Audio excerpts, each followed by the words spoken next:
I want you to imagine the world like you're in the metaverse, almost like you're in a game, where every challenge your avatar faces transforms into a stepping stone, where adversity isn't a means to an end, but a catalyst for renewal.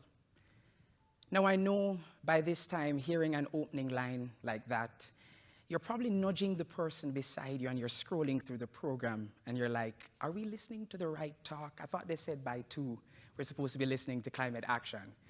But my dear friends, I can assure you we're at the right place at the right time, discussing the right thing.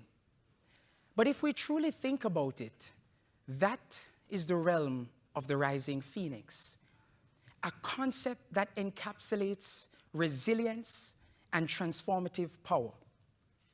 Picture a mythical bird, reborn from its ashes, embodying the indomitable spirit to rise above adversity. It is this strong-minded and strong-willed spirit, my dear friends, that is needed in all of us to really give attention to a challenge that you know and that I know demands our immediate attention: climate change. But let's rewind the clock to a pivotal time in history, the aftermath of World War II. Over the course of the 20th century, within the United States, consumerism and capitalism truly preserved its momentum by molding the ordinary individual into a consumer with an unquenchable thirst for more stuff. And so, of course, soon after the Great War had ended, the industrialized world witnessed a transformative economic shift from looming famine and imminent starvation threats that came with the war to a burgeoning era of prosperity and abundance. This post-war affluence that dawned upon society set the stage for a paradigm shift in mass consumption patterns. And so consumers within the US and eventually globally sent a resounding message to the business community, the very same message that you and I send today. And that is, we demand more goods on a larger and faster scale. And so, as it is their nature as businesses, in their pursuit for greater profits, businesses sought innovative ways to match this growing appetite for mass consumption. And my dear friends, it led to 2 things. Number 1, it accelerated the automation of production processes. And 2, it increased the demand for electrical energy, the very energy that today is largely produced across the world from the burning of fossil fuels. But I am here to tell you, my good friends, that what was true for mass consumption within the mid-20th century is also true today. And that is, as consumers, we have the power to drive the decisions that businesses make. We all know that the impacts of climate change are accelerating daily, triggering a cascade of tipping points, including the rapid melting of ice sheets and ice shelves, the relentless deforestation within the Amazonia, and the increasing unpredictability of ocean circulation, just to name a few. In addition to this, the ambitions we need to see from high-income countries in mobilizing resources to assist the most vulnerable economies in adapting and mitigating to this climate crisis is greatly lacking. But can I tell you that as consumers, we have the power to drive change?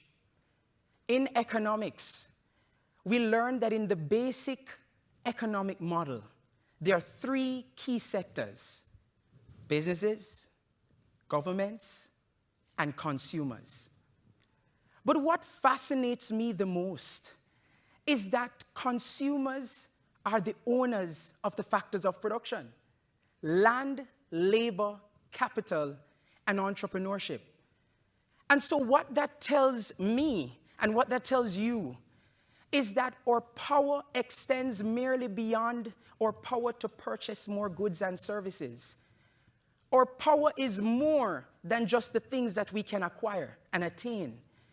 We hold the very foundation upon which businesses make decisions. We hold the reins to change. And so the number one question is, how do we properly exercise this power?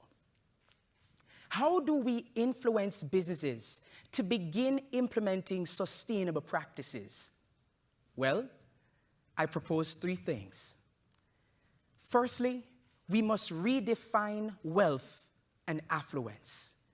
Secondly, we must restructure business models by redirecting the factors of production. And thirdly, we must break against the cycle of systematic inertia. Within high-income countries like the United States and Canada, the average person emits 30 times more than an individual from a low-income country. 30 times more. And so this stark imbalance, where high-income and upper-middle-income countries contribute disproportionately to global emissions, really challenges our vision for a fair and equitable world. But it is time for us to question the societal norm that links excessive consumption to prosperity. It is time for us to redefine wealth. Wealth should not just be based on the quantitative aspects of life and on what we can attain or acquire, but I believe it should largely be based on the quality of life. In addition to this, our purchasing power can be a force of good. By purchasing more eco-friendly products, we send a profound message to high executives as well as to shareholders.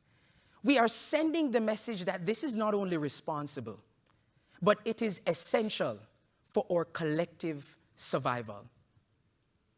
Secondly, we must restructure business models by redirecting the factors of production. As owners of the factors of production, as consumers, we play a very pivotal role in the decision that businesses make. We contribute laboring skills as high-level executives, and we contribute financial capital as shareholders. I have no doubt that if I was supposed to ask for a show of hands, many individuals across this room would raise their hand to indicate that they are investors on the stock market. I also have no doubt that many of us in here will move on to become highly prominent and influential people within society. But my dear friends, can I tell you that it is with this influence we can truly drive change. We can truly influence businesses to begin making the right decisions. It is time for us to hold businesses accountable that rely on superficial corporate social responsibility efforts. For example, some businesses may be donors of major environmental causes, or they may be sponsors of environmental events, but are yet to strategically make decisions in implementing sustainable practices that will have the community, the economy, as well as the business thrive. And so it is time for businesses to embrace Professor Michael Porter's concept of creating shared value, a principle that speaks to businesses being able to pursue financial success while also creating great societal benefits. And finally, we must break against the cycle of systematic inertia. Often portrayed as a looming, frightening specter, climate change is also greatly associated with futuristic goals. When we assess all the climate action goals that are set by governments across the world, many of them are set for 2030, 2050, even 2070, which in my opinion sets a psychological barrier between the immediate actions that are needed and our present lives. As we all know, we are dealing with so many more challenges. It is time for us as consumers to let go of the status quo that, oh, it is up to the businesses and the governments to make the right decisions. As consumers and as the owners of the factors of production, the change starts with us. And so with these three proposals, we can create a great domino effect, where as consumers, we influence businesses, and businesses, which brings investments and also creates jobs, influences governments. And governments can then take the necessary actions in policy, in driving change. It is a domino effect where each sector catalyzes the other to change. But in order for us to really see this as possible, we have to assess what's happening right now across our world. Our world is at a very prominent and crucial time where so many local communities across the world are already implementing sustainable practices and adaptive measures at the grassroots level in combating against climate change. But as consumers, we can drive systematic changes at national and global levels. But in order for us to see this with hope, we must take inspiration from the timeless story of the Quechua people, the story of the little hummingbird, a story which personally resonates with me as a Jamaican, because back home, the national hummingbird, which we call the swallowtail hummingbird, or the doctor bird, is our national animal. And so there was once a little hummingbird living within a forest, and one day this forest set ablaze. All the other animals flee in fear of their lives and of the destruction of their homes. But this little hummingbird could not fly away. No, no. This little hummingbird had to take matter into its own hands.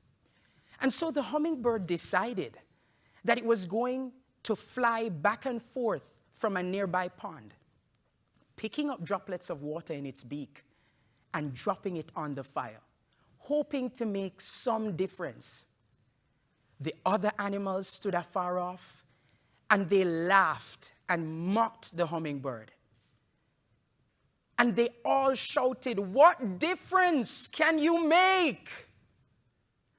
And the hummingbird stopped in its flight, turned to the other animals and said, "I am doing the best I can."